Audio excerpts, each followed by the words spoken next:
नमस्कार, मेरा नाम है सुमित सिंह मेहता। हाजिर को सामने वेक्टर से रिलेटेड एक और नया लेक्चर लेके। और आज के इस लेक्चर का टॉपिक क्या रहने वाला है हमारा, scalar field and vector field. जो क्या होने वाले हैं, दोनों बहुत इंपॉर्टेंट टॉपिक होने वाले हैं, ठीक है। और आपको फील्ड के बारे में जानने की जिज्ञासा होगी, या फिर कुछ ऐसा हो सकता है कि आपको फील्ड सुनकर थोड़ा अजीब सा लगे, तो वो सारे भ्रम आज आपके क्या होने वाले हैं, खत्म होने वाले हैं, ठीक है। तो लेक्चर नंबर कौन सा है, ऐसे 11वां लेक्चर नंबर है, ठीक है। ओके, नाउ शुरू करें इसको। सबसे पहले हमारे दिमाग में ये आना चाहिए कि भैया फील्ड क्या है। नाउ अभी तक हम क्या पढ़ते हुए आ रहे हैं, अगर आप क्लास 10th में हो वैसे क्लास 10th में तो नहीं होगे, ऑब्वियस सी बात है, आप बीएससी में होंगे। तो जब पहली बार फील्ड आपके दिमाग में आया तो आपके दिमाग में पिक्चर बनी होगी किसकी, आपके घर वो जो पुश्तैनी खेत है उसकी, बड़े से खेत की पिक्चर बनी होगी। लेकिन क्या ये जो फील्ड है वो खेत है? आंसर है नहीं, ये फील्ड वो खेत नहीं है। तो व्हाट इज फील्ड, मतलब हम किस तरीके से फिजिक्स में फील्ड को क्या करते हैं, डिफाइन करते हैं, ठीक है। और जो ये फील्ड वर्ड है ना, ये साइंस में कोई नया वर्ड नहीं है, ठीक है। वैसे हम सोचते हैं कि क्वांटम फील्ड थ्योरी आने के बाद फील्ड आया, लेकिन ऐसा कुछ नहीं है। जो फील्ड है वो बहुत पुराना क्या है, हमारा टॉपिक है। और सबसे पहले फील्ड की बात किसने की थी आप जानते हैं?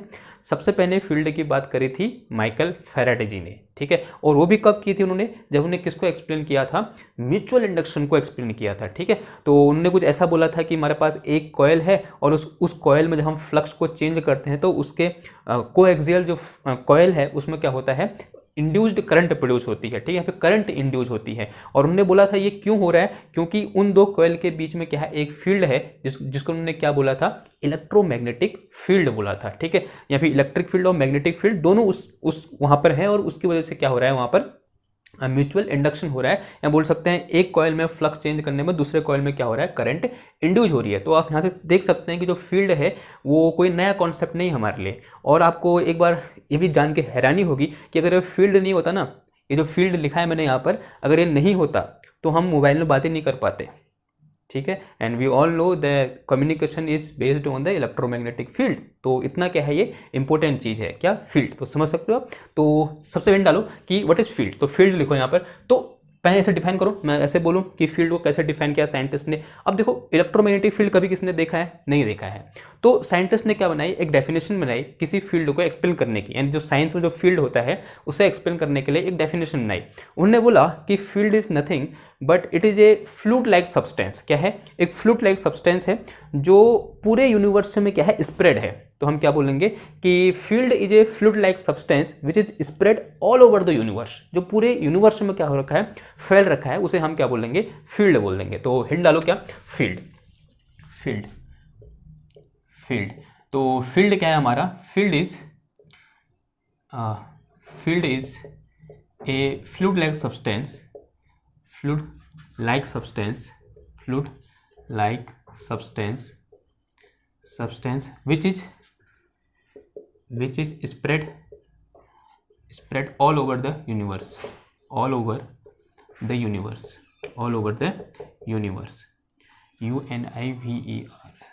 यूनिवर्स, ठीक है। जो क्या है, पूरे ब्रह्मांड में क्या हो रखा है, फैल रखा है। एक फ्लूइड लाइक सब्सटेंस, फ्लूइड मतलब पानी, ठीक है, द्रव, एक द्रव्य की तरह है, या बोलते हैं पानी, तेल, कुछ भी, यानी एक द्रव्य की तरह है जो पूरे यूनिवर्स में क्या हो रखा है, फैल रखा है। और उसी को हम क्या बोलते हैं, उसी को हम क्या बोलते हैं, फील्ड बोलते हैं। और कौन कौन से फील्ड के बारे में हम जानते हैं, जैसे फॉर एग्जाम्पल हम किसके बारे में जानते हैं, इलेक्ट्रिक फील्ड के बारे में जानते हैं। क्या जानते हैं, इलेक्ट्रिक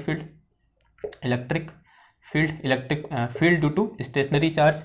और मैग्नेटिक फील्ड के बारे में जानते हैं, हम जानते हैं मैग्नेटिक फील्ड के बारे में जानते हैं। और कुछ जानते हैं, इन दोनों के कॉम्बिनेशन जो फील्ड बनता है उसे हम क्या बोलते हैं, इलेक्ट्रोमैग्नेटिक फील्ड बोलते हैं, ठीक है। यानी इन दोनों कंबाइनली क्या बोल सकते हैं, हम इलेक्ट्रोमैग्नेटिक फील्ड बोलते हैं, यानी EM फील्ड बोल सकते हैं, ठीक है। और हम किसके बारे में जानते हैं, जैसे temperature is, we can assume temperature as a field, ठीक है। हम क्या कर सकते हैं, टेम्परेचर को एज ए फील्ड अज्यूम कर सकते हैं, ठीक है। जैसे इस पूरे रूम में, जिस रूम में ये वीडियो बना रहा हूँ, या फिर आपके घर में आप जहाँ बैठे हो, उस पूरे रूम में जो टेम्परेचर है वो स्प्रेड है, पूरे मतलब पूरे रूम में स्प्रेड है, ठीक है। तो टेम्परेचर को मैं एज ए फील्ड क्या कर सकता हूँ, कंसिडर कर सकता हूँ। तो temperature is another example of field.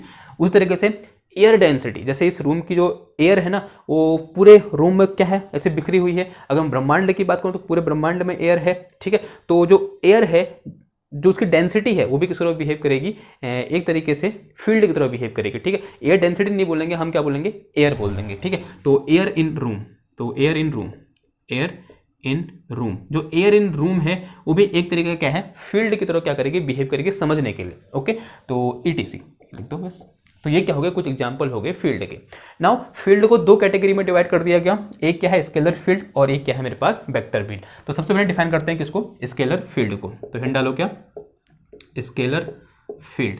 Now क्या होता है स्केलर फील्ड, हम सब जानते हैं ए फील्ड मतलब कोई एक फ्लूइड लाइक सब्सटेंस है, a field in which each point represent a scalar thing, या बोल सकते हैं एक स्केलर क्वांटिटी, और ये बोल सकते हैं या फिर एनी नंबर। ठीक है, तो हम बोलेंगे, लिख के चलेंगे, समझ रहे हो ना क्या बोलना चाह रहा हूं मैं। A field in which each point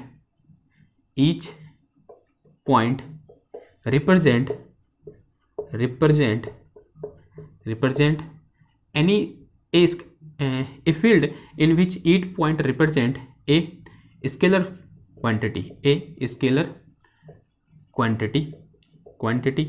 or we can say or any number एक किसी नंबर को भी रिप्रेजेंट कर सकती है या फिर किसी एक स्केलर क्वांटिटी को क्या कर सकती है, रिप्रेजेंट कर सकती है, तब उस फील्ड को हम क्या बोल देंगे, स्केलर फील्ड बोल देंगे। अब जब स्केलर क्वांटिटी की बात कर रहे हैं, यानी स्केलर फिजिकल क्वांटिटी, ठीक है, और स्केलर फिजिकल क्वांटिटी के पास क्या होता है, सिर्फ और सिर्फ मैग्नीट्यूड होता है और कोई भी डायरेक्शन नहीं होती है। तो इसको ऐसे ही बोल सकते हैं, and we can say that कि in any point in a scalar field have only magnitude. अगर मेरे पास कोई एक स्केलर फील्ड है और उस स्केलर फील्ड में कोई एक पॉइंट है, तब उस पॉइंट के पास सिर्फ और सिर्फ क्या होगा, मैग्नीट्यूड होगा, क्योंकि उसके बाद कोई भी डायरेक्शन नहीं होगी। डायरेक्शन क्यों नहीं होगी, because this point representing scalar quantity, वो पॉइंट किसको रिप्रेजेंट कर रहा है, स्केलर क्वांटिटी को रिप्रेजेंट कर रहा है, तो उसके पास कोई डायरेक्शन होगी नहीं, तो उसके बाद सिर्फ और सिर्फ क्या होगा, मैग्नीट्यूड होगा। तो हम क्या बोलेंगे यहाँ से, and we can say that point in scalar field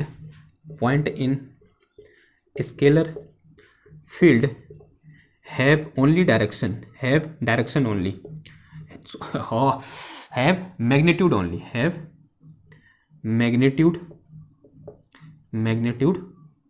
only। ठीक है, अगर इसके एग्जाम्पल की बात करूं तो एग्जाम्पल क्या हो जाएंगे, इसके एग्जाम्पल हो जाएंगे हमारे, जैसे temperature of our room, temperature और फिर temperature field of our room. तो क्या बोल सकते हैं हम इसको, temperature field of our room. ठीक है, जो हमारा रूम का जो टेम्परेचर फील्ड है उसको हम एज ए स्केलर फील्ड क्या कर सकते हैं, अज्यूम कर सकते हैं। या फिर air density of our room, या फिर air density of our room, जो हमारे कमरे की जो एयर डेंसिटी है वो भी किस तरह बिहेव कर सकती है, एज ए स्केलर फील्ड क्या कर सकती है, बिहेव कर सकती है। अगर मैं समझाने की कोशिश करूँ टेम्परेचर वाले को, तो अज्यूम करो कि ये मेरा कमरा है इस तरीके से, या फिर आपका कमरा है। ओके, तो ऐसे बना दो इस कमरे को फटाफट, तो इस तरीके से दिख रहा है कमरा जैसा थोड़ा बहुत। ओके, तो ये ऊपर इसकी छत है और ये क्या है, इसे पीछे की ओर है। ठीक है, एक बॉक्स ऐसा हो गया, कमरा ऐसा बन गया, इस दरवाज़ा बना दो। ठीक है, तो इस तरीके से ये क्या है, इसका ये दरवाज़ा है। ओके, नाउ अब देखो, अगर मैं यहाँ पर एक फील्ड बनाऊँ यूँ करके, इस तरीके से एक फील्ड बना रहा हूँ मैं, एक फ्लूइड लाइक सब्सटेंस, एक फील्ड बना रहा हूँ। देखो फील्ड जैसा दिख रहा है, मैं कोशिश कर रहा हूँ, देखा बनेगा तो बताना, बन रहा है थोड़ा बहुत बन रहा है, थोड़ा बहुत। ठीक है, इस तरीके से फील्ड बन गया ये। ठीक, कहीं पर माना मैंने यहाँ से कमरे से h हाइट पर, कितनी हाइट पर, h हाइट पर, यहाँ बोल सकते हैं 1 मीटर की हाइट पर, इस तरीके से क्या बनाया, एक फील्ड अज्यूम किया। ठीक है, एक फ्लूइड लाइक सब्सटेंस अज्यूम किया, जो किसका फंक्शन है, जो टेम्परेचर का फंक्शन है। अब देखो इस पूरे फील्ड में हर पॉइंट होगा, ये जो पॉइंट है इसमें बहुत सारे पॉइंट हो सकते हैं। ठीक है, मैं उनसे कुछ पॉइंट दिखाने की कोशिश कर रहा हूँ। ये पॉइंट है, ये पॉइंट है, ये पॉइंट है, ये पॉइंट है। ये ईच पॉइंट क्या दिखा रहा है, ये हर पॉइंट दिखा रहा है कि यहाँ से 1 मीटर की डिस्टेंस पर इस पर्टिकुलर पॉइंट पर टेम्परेचर क्या है। ये पॉइंट दिखा रहा है कि यहाँ से 1 मीटर की डिस्टेंस पर इस पर्टिकुलर पॉइंट पर टेम्परेचर क्या है। उस तरीके से ये पॉइंट भी क्या दिखा रहा है, इस पॉइंट पर टेम्परेचर दिखा रहा है। ये पॉइंट क्या दिखा रहा है, इस पॉइंट पर टेम्परेचर दिखा रहा है। ठीक है, तो टेम्परेचर क्या है, एक क्या है, स्केलर क्वांटिटी है। तो हम बोलेंगे ये जो फील्ड मैंने यहाँ बनाया है तो इस फील्ड का हर पॉइंट क्या दिखा रहा है, उस पॉइंट पर स्केलर क्वांटिटी को रिप्रेजेंट कर रहा है, और in our case that scalar quantity is temperature. वो स्केलर क्वांटिटी क्या है, हमारी टेम्परेचर है, ठीक है। और अगर मैं एक फील्ड और बनाना चाहूँ, यहाँ पर बना सकता हूँ। माना यहाँ से कितनी हाइट पर बना दो, इसके हाफ हाइट पर बना दो, यानी 1/2 हाइट पर एक फील्ड और बना दो ऐसे करके, ठीक है।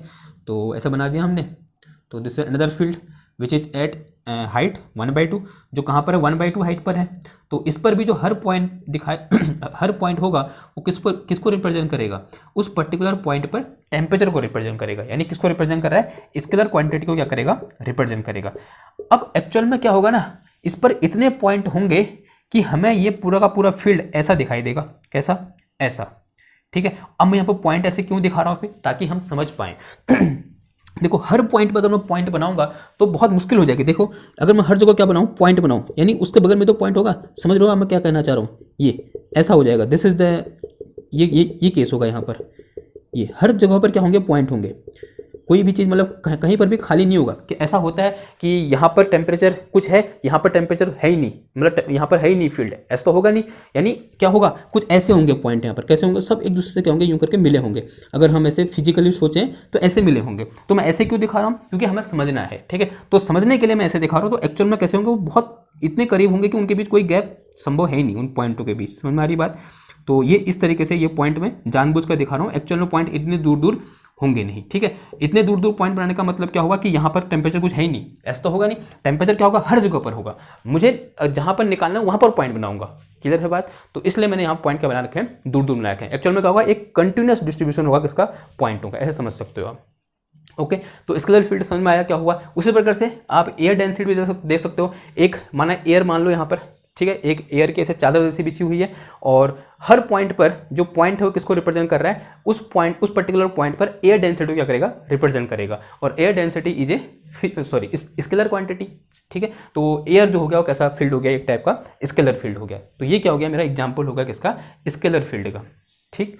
और कभी कभी हम ऐसे भी डिफाइन करते हैं कि पोटेंशियल, ठीक, gravitational potential at height h, वो क्या है, एक टाइप का मतलब स्केलर क्वांटिटी है पोटेंशियल, ठीक। तो हाइट h पर जो पोटेंशियल है, माना अज्यूम कर लिया मैंने इस तरीके से। अगेन यही घर है मेरा, यही घर सेम घर है, ये इसकी छत है, अज्यूम कर लो ये क्या है, इसकी छत है। बना सकते हैं हम ऐसे करके, ठीक। ऐसे इसको यहाँ बढ़ा दो, ये इसकी छत है, ये घर की छत है, ठीक है। ऐसे करके बना दो यहाँ पर, ये मस्त करके छत बना दी मैंने इस घर की। और इस घर की छत में माना ये हाइट कितनी है, यहाँ से 2 मीटर हाइट है। कितने मीटर हाइट है, ग्राउंड से 2 मीटर हाइट है। अब 2 मीटर हाइट पर जो पोटेंशियल होगा फिक्स होगा, और ये जो लिंटर है वो किस तरह बिहेव करेगा, एक टाइप से एक फील्ड की तरह बिहेव करेगा। और उस लिंटर में जो हर पॉइंट है वो किसको रिप्रेजेंट कर रहा है, उस पर्टिकुलर पॉइंट पर जो हमारा क्या है, ग्रेविटेशनल पोटेंशियल है। ग्रेविटेशनल फील्ड बोला मैंने, ग्रेविटेशनल फील्ड, ग्रेविटेशनल पोटेंशियल। तो इस पॉइंट पर ग्रेविटेशनल पोटेंशियल, इस पॉइंट पर ग्रेविटेशनल पोटेंशियल, इस ऐसे ये हर पॉइंट किसको दिखा रहा है, ग्रेविटेशनल पोटेंशियल को दिखा रहा है। And we know potential is scalar quantity. तो हम क्या बोलेंगे, ये जो फील्ड है वो किसको रिप्रेजेंट कर रहा है, पोटेंशियल, ग्रेविटेशनल पोटेंशियल को क्या कर रहा है, रिप्रेजेंट कर रहा है, ठीक है।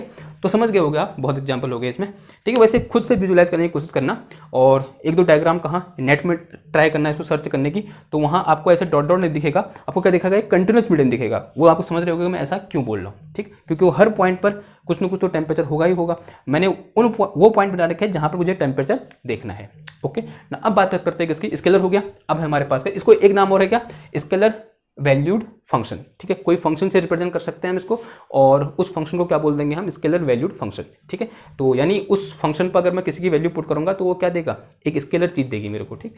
तो अब बात करते हैं किसकी, वेक्टर फील्ड की। तो हिंट डालो क्या, वेक्टर फील्ड। अब वेक्टर फील्ड क्या होगा फिर, या फिर a field in which each point represent a vector quantity, ठीक है। यानी एक ऐसा फील्ड जिस फील्ड में हर पॉइंट किसको रिप्रेजेंट करता है, एक वेक्टर क्वांटिटी को रिप्रेजेंट करता है, उसे हम क्या बोल देंगे, वेक्टर फील्ड बोल देंगे, ठीक है। तो हिंट डालो क्या, vector field, vector field, a field in which each point represent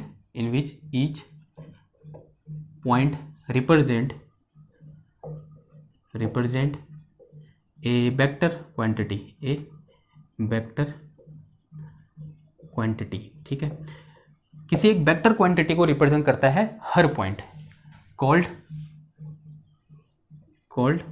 vector field, उसे हम क्या बोलते हैं, वेक्टर फील्ड बोलते हैं, वेक्टर फील्ड। तो इसका मतलब क्या हुआ, अगर कोई पॉइंट वेक्टर क्वांटिटी को रिप्रेजेंट कर रहा है तो उस पॉइंट के पास दोनों चीजें होंगी, मैग्नीट्यूड भी और डायरेक्शन भी।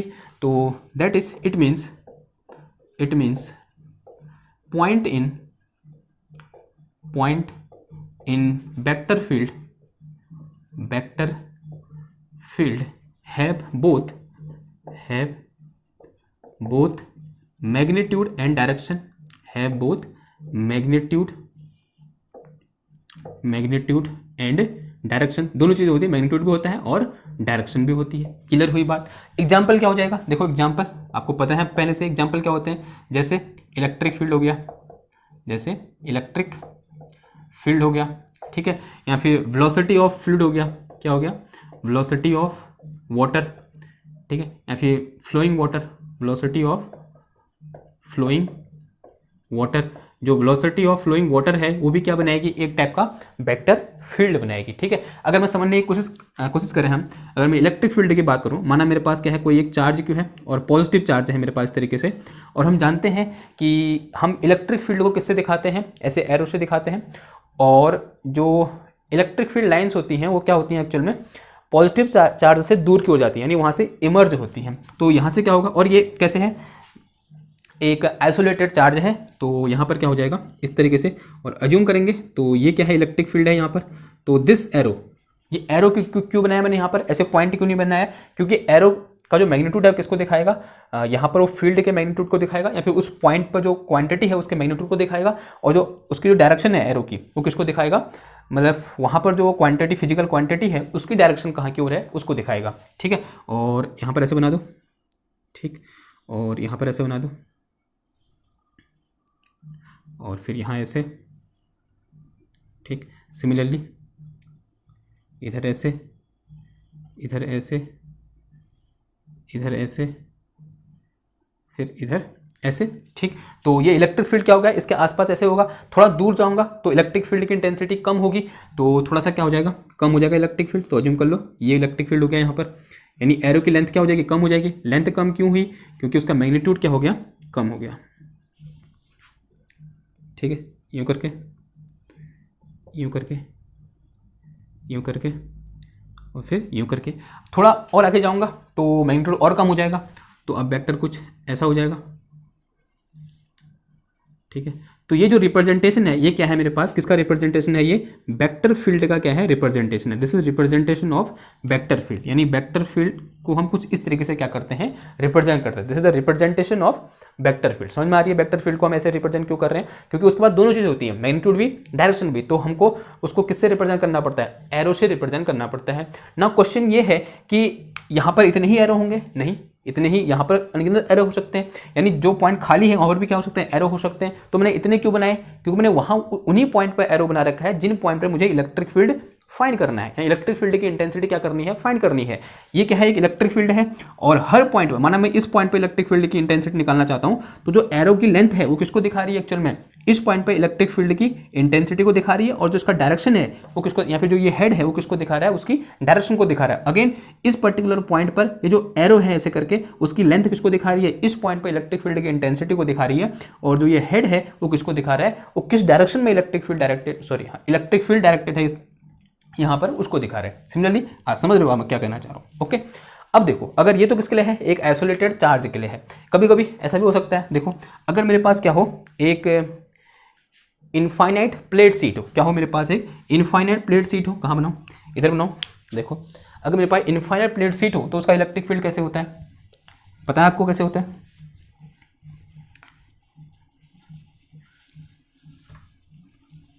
और एक चीज़ और है यहाँ पर, ये जो मेरे पास फील्ड है ना, कैसा हुआ, ऐसे बिखरा हुआ दिख रहा है, ऐसे कैसे बिखरा हुआ दिख रहा है, दिख रहा है, बिखरा हुआ दिख रहा है, यानी एक डाइवर्ज हुआ दिख रहा है। ठीक है, दिख रहा है ना कि यहाँ पे इलेक्ट्रिक फील्ड क्या हो रखा है, डाइवर्ज हो रखा है, ठीक है। तो इस चीज़ को याद रखना कि यहाँ पर इलेक्ट्रिक फील्ड डाइवर्ज हो रखा है, और इसको हम कहाँ से समझते हैं, डाइवर्जेंस ऑफ एनी वेक्टर से समझते हैं, ठीक है। अभी पढ़ेंगे आगे आने वाले लेक्चर में। जो डाइवर्जेंस ऑफ वेक्टर होता है एक्चुअल वो यही चीज़ है, जो physical meaning of divergence of vector होता है ना, एक्चुअल वो यही होता है कि यहाँ पर जो मेरे पास फील्ड है वो क्या हो रहा है, डाइवर्ज हो रहा है, यानी उसमें बिखराव हो रहा है, ठीक है। समझ में आई बात, ओके। उसमें बाकी बाद में डिस्कस करेंगे, लेकिन आपको समझ में, यहाँ पर आपको थोड़ा बहुत दिमाग में ये मैं क्लिक करा देना चाहता हूँ कि जब डाइवर्जेंस पढ़ेंगे तो वहाँ पर भी हम कुछ इसी तरह का खेल करेंगे, यानी फील्ड के डाइवर्ज होने की बात करेंगे, फील्ड के बिखराव की बात करेंगे, ठीक है। ये उल्टा भी हो सकता था, ये एरो अंदर की ओर भी हो सकते थे, यानी फील्ड क्या हो रहा है, कहीं से आ रहा है और एक जगह पर इकट्ठा हो जा रहा है, ठीक है। तो ऐसा भी यहाँ पर नेगेटिव चार्ज होता तो वो इकट्ठा हो रहा होता, तो वो भी क्या है, एक टाइप का डाइवर्जेंस ही है, ओके। क्लियर हुई बात। तो अगर मेरे पास क्या बोल रहा था मैं, क्या हो, मेरे पास एक इनफाइनाइट प्लेट शीट हो, तो इनफाइनाइट प्लेट शीट को ऐसे बना दो, ठीक है। तो इसमें क्या है, पॉजिटिव चार्ज है यूँ करके, ओके। और आप जानते हैं अगर मैं इसकी सरफेस चार्ज डेंसिटी को सिग्मा बोलूँ तो जो इसकी इलेक्ट्रिक फील्ड की इंटेंसिटी होती है वो क्या होती है, सिग्मा अपॉन 2 एप्सिलॉन नॉट, यानी कांस्टेंट होती है, डिस्टेंस पर डिपेंड नहीं करती है। अगर मैं जूम करूँ यहाँ पर इलेक्ट्रिक फील्ड ये है, ये लेंथ किसको दिखा रही है, इस एरो की लेंथ दिखा रही है किसको, उस इलेक्ट्रिक फील्ड के मैग्नीट्यूड को, और जो डायरेक्शन है एरो की किसको दिखा रही है, इलेक्ट्रिक फील्ड की डायरेक्शन को दिखा रही है। तो क्या मैं यहाँ पर जाके यहाँ पर जो मैं अगर एरो बनाऊंगा, क्या उसकी लेंथ कम हो जाएगी या सेम रहेगी? आंसर है सेम रहेगी। क्यों? क्योंकि वो लेंथ पर डिपेंड करता ही नहीं है। आप कहीं पर भी ले लो पॉइंट, किसी कोई पॉइंट ले लो, वहाँ पर इलेक्ट्रिक फील्ड क्या रहेगा मेरा, सेम रहेगा। तो ये ऐसा हो गया कुछ, ये ऐसा हो गया, ठीक है। उसी तरीके से मैं यहाँ बना सकता हूँ, ठीक है, ओके। सिमिलरली मैं इस ओर भी बना सकता हूँ, क्या हो जाएगा देखो, इस ओर बनाऊंगा तो ऐसा हो जाएगा कुछ, ठीक है। लेंथ सेम होगी, लेकिन लेंथ क्या होगी, सेम होगी, लेकिन डायरेक्शन क्या होगी यहाँ पर अभी चेंज होगी। डायरेक्शन कहाँ की ओर होगी, इधर की ओर होगी, ठीक है। प्लेट के इस ओर डायरेक्शन कहाँ की ओर होगी, इधर की ओर हो जाएगी, ठीक है। और उस तरीके से यहाँ बना दो, यूँ करके ऐसे बना दो, ऐसे ऐसे ऐसे ऐसे ऐसे। तो ये क्या दिखाया मैंने, एक टाइप का, this is vector field, this is representation of vector field, again this is representation of vector field. अगर मैं आपसे पूछूं कि यहाँ पर भी डाइवर्जेंस हो रहा है, मतलब फील्ड डाइवर्ज हो रहा है, आंसर है नहीं हो रहा है, ठीक है। हो रहा है यहाँ पर डाइवर्स फील्ड, देखो दिख रहा है, कहीं पर कम ज़्यादा इकट्ठा एक जगह पर ऐसा कुछ होते हुए दिख रहा है, ऐसे आराम से जा रहा है यूँ करके ना। तो यहाँ पर दिस इज नॉट डाइवर्जेंस, तो ये यहाँ पर फील्ड डाइवर्ज नहीं हो रहा है। वहाँ पर दोबारा पढ़ेंगे, थोड़ा बहुत मैं क्लिक कराना चाह रहा हूँ आपको, ओके। उसी प्रकार अगर मैं ये बोलूँ कि मैंने एक गिलास पानी लिया और फर्श में ऐसे फेंक दिया, ठीक है, एक गिलास पानी लिया और फर्श में ऐसे फेंक दिया, ठीक है। तो कुछ ऐसे है मेरे पास, और वो पानी क्या है, इसमें जाने में क्या है, कंस्ट्रेंट है, मतलब उसको इसी में जाना है, यानी इससे बाहर फैला वाला कुछ नहीं हो सकता।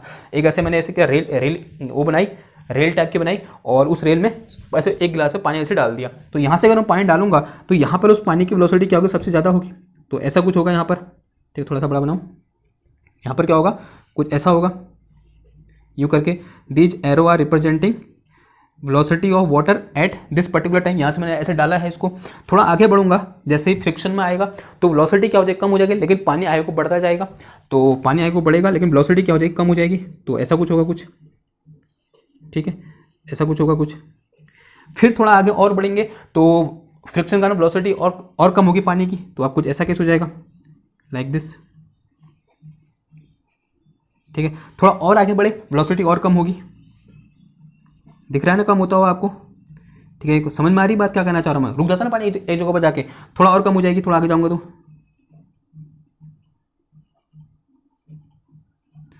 ठीक है। ये मत बोलना कि यहाँ इतने क्यों बनाए, यहाँ इतने ही है, वेक्टर में यहाँ भी बना सकता था, ठीक है। यहाँ पर क्यों नहीं बनाया मैंने, क्योंकि मैं वहाँ पर देखना नहीं चाह रहा, समझ रहे हो आप। वेक्टर यहाँ पर ये सब जगह हो सकता था, पूरा वैसे भरा हो सकता था ये सारे वेक्टरों से, ठीक, क्योंकि इलेक्ट्रिक फील्ड यहाँ भी तो होगा ही ना। तो ये वेक्टर जो मैंने बना रखे हैं, एरो बना रखे हैं, वो मैं हर जगह बना सकता था, लेकिन मैंने यहीं पर बनाया क्योंकि मैं इन्हीं पॉइंट पर मेरी इंटरेस्टेड हूँ, मैं सिर्फ इन्हीं पॉइंट पर इंटरेस्टेड हूँ। मैंने इतने वेक्टर बताए क्योंकि मैं इन्हीं जिन पॉइंट पर मैंने वेक्टर बना रखा है, मैं उन्हीं पॉइंट पर क्या हूँ, इंटरेस्टेड हूँ, तभी मैंने यहाँ पर सिर्फ इतने लिमिटेड नंबर ऑफ क्या बनाए, एरो बनाए। तो अगेन फिर क्या हो जाएगा, और कम हो जाएगा, ये और कम हो जाएगा, और फिर क्या हो जाएगा, जीरो हो जाएगा इसके बाद। तो यहाँ पर भी क्या हो रहा है, देखो ये भी क्या है, एक टाइप का वेक्टर फील्ड है।